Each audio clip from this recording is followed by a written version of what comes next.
Sarah was the kind of student teachers hoped for. She carried herself with quiet strength, a contagious smile, and a positive energy that lifted people around her. She was sweet, caring, and always willing to help others. Her commitment to service both in her school and in our nation's military spoke volumes about her character.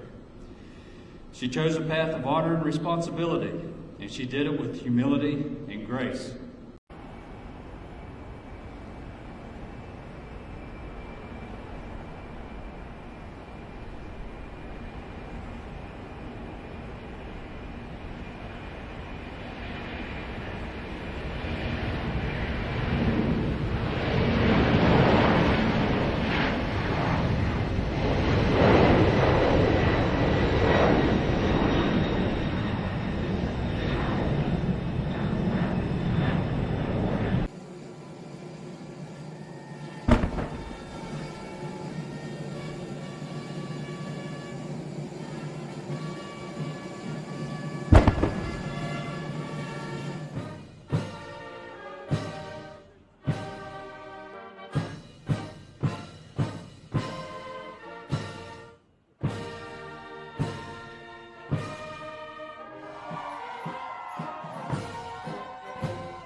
This is a Fox News alert. I'm Marianne Rafferty, live in Los Angeles. Right now, a manhunt is underway in California after a deadly mass shooting.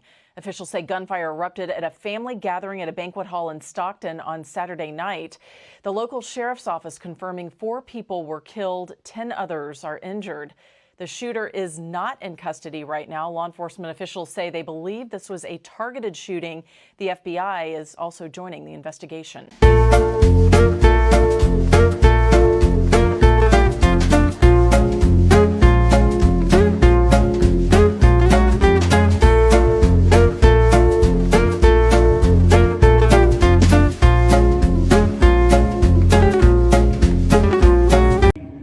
Their commitment to duty and serving our state and country is something of which all West Virginians should be proud.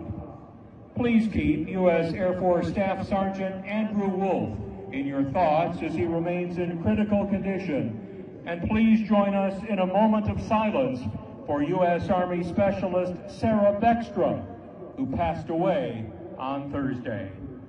Their bravery will never be forgotten.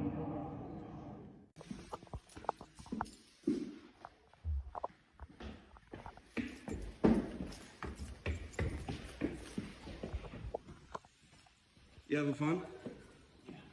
Yeah? You know it's against college policy, right? Okay. You're aware of that? Got it. Not even out of the building yet. It might be a new record. Yeah. Have a good day, sir. You have a horrible night. I hope your pillow is cold. Sure. We got more in the stairwell. You want to go get those too? I don't know. What are you doing? You're still standing here? I guess.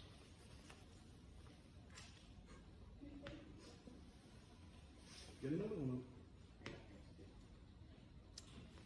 Good night.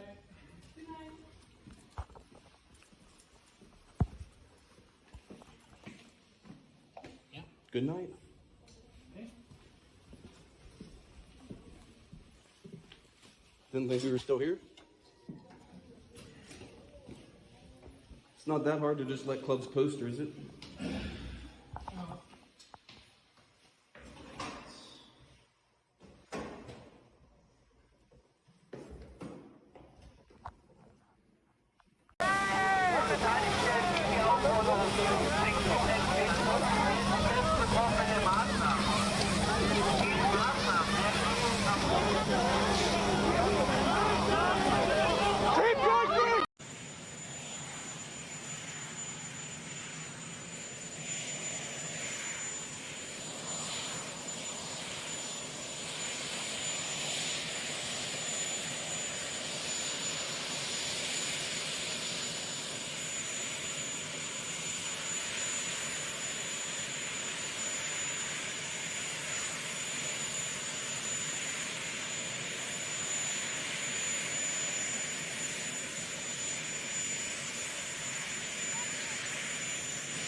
want those people. We have enough problems. We don't want those people. Is that a year, 2 years? No time limit. And then But it could be a long time. you said that. We don't want those people. Do you understand that? I understand. Do you understand that? I understand. Who what are you you're with? saying. I'm with News Nation. So Okay, my News name's Nation. Liberty. News Nation. Great. Right. Thank Let you. me just tell you something. We don't want those people. Does that make sense? You know why we don't want them? Because many of them are no good, and they shouldn't be in our country. What do you mean by reverse migration? It means get people out that are in our country. Get them out of here. I want to get them out. We got a lot of people in our country that shouldn't be here, and they came in through Biden, and he was the worst president in the history of our country. But the single biggest thing he did was allow millions of people into our country that shouldn't be here. Drug dealers, prisons were opened up and allowed to come into our country. You take a look at the people that were allowed to come into our country. We're paying a big price for it, and we will for years to come, including the recent killer of 2 wonderful National Guards people. And I'll tell you what, that animal should not have been allowed to come into our country.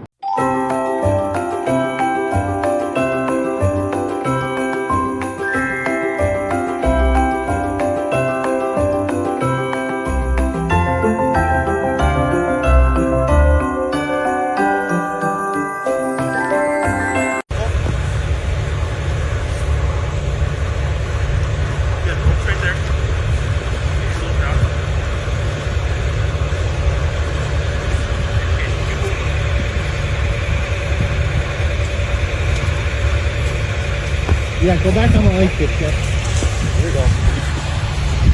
Beauty. We had another very productive session building off Geneva, building off the events of this week. As I told you earlier this morning, our goal here is to end the war, but it's more than just to end the war. We don't just want to end the war, we also want to help Ukraine be safe forever, so never again will they face another invasion. And equally importantly, we want them to enter an age of true prosperity.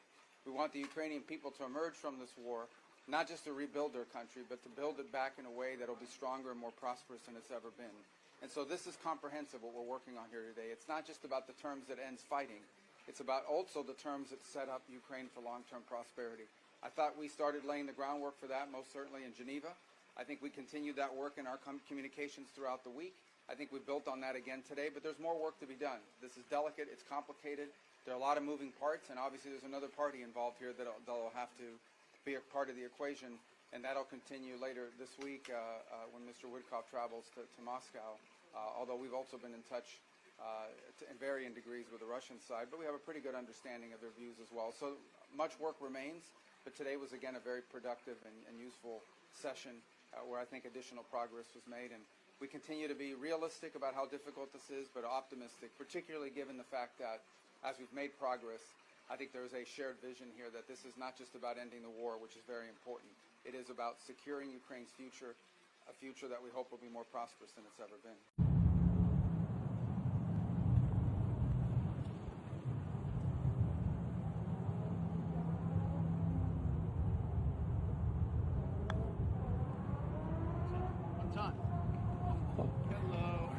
Well, you are in the front of a lot of what's happening in technology, including in AI. We know there are enormous benefits, things like, finding medical cures and automating processes to make life better. But we know there's a dark side to a lot of this, too. So knowing what you know, a much better understanding even than I have, or many Americans or folks around the world, what is it that keeps you up at night when you think about the use of artificial intelligence?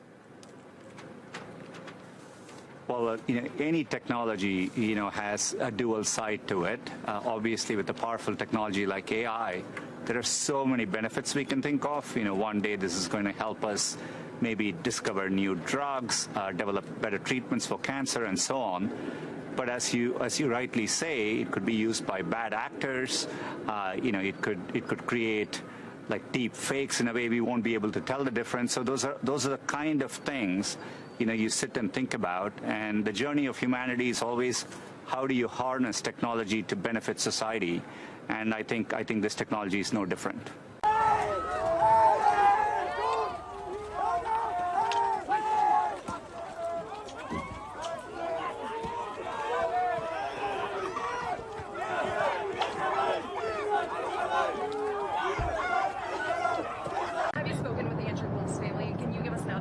I've spoken to both families. Well, I mean, I can give you an update. They're devastated. Does that make sense to you? Of course. They're devastated. Can you give us an update on Angel? How's his vision Well, stand? as you know, the one is no longer with us, and Andrew is fighting for his life. And his parents are unbelievably great people, highly religious people, and they're praying, and they want everybody to pray for Andrew, and he has a chance to make it, but he is, I mean, his mother and father, they were so unbelievable. They were so positive. From West Virginia, great state. I spoke with Sarah's parents too, and the only thing I can say, they were devastated. They can't even believe it could happen. You know, it's interesting. Last night there was a vigil in Webster County, West Virginia, where Sarah's from. And what you consistently heard is how much she was loved by everyone around her, how she was courageous. She just had such a sparkle in her eye, an amazing smile. And she also was dedicated to service. She cared a lot about serving her state and serving our country. And one important point, Peter, is that both Andrew and Sarah, they were there for the mission. They both volunteered. There's a lot of people criticizing the Guard, and they're criticizing what happened. And these two individuals, and in fact, everyone who's there from West Virginia right now, they're volunteers. And when you volunteer for the mission, a good mission, something that's actually been working in Washington, D.C., it should really shut a lot of these people up and hopefully unify the American people that these people were doing good. I think President Trump was doing the right thing. I know in West Virginia, we have their back.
Well, I think I'm done with TV. You guys are going to see me next in a plane.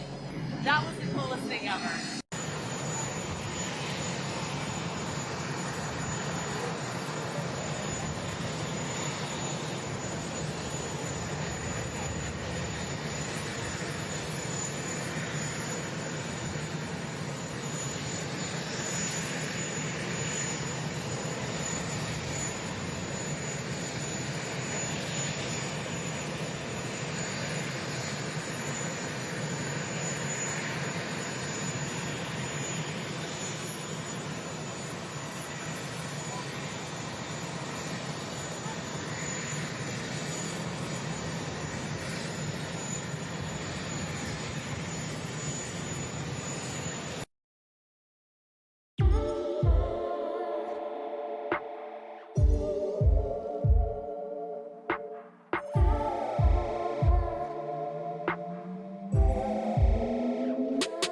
Не могу я спать.